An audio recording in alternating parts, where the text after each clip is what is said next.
এটা হলো একটা $250 মিলিয়ন আইল্যান্ড।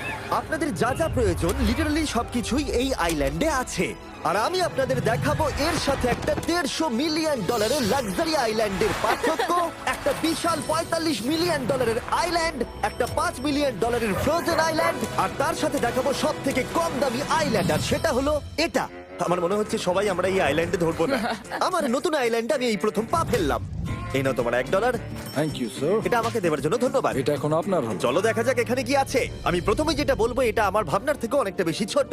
যখন তুমি $1 দেবে তখন একটা ইটের স্তূপ পাবে, একটা পুরনো আমি টয়লেট, বাথরুম খুঁজে পেয়ে আর গেছি। অনেকগুলো কাঠের পোল পাবে। এখানে তো চারিদিকে অনেক পোল রয়েছে। এগুলোকে আসলে পাইলেন্সই চলো বলা হয়। এগুলোর বোর্ড বানিয়ে এখান থেকে আর যাই। যেরকমটা তোমরা দেখছো এখানে আসলে কিছুই নেই, তাই আমি এখন এটাকে উড়িয়ে দেব। কিন্তু পরে আমরা এই ভিডিওতে যাব একটা $150 মিলিয়ন আইল্যান্ডে আর একটা $250 মিলিয়ন সুপার আইল্যান্ডে। কিন্তু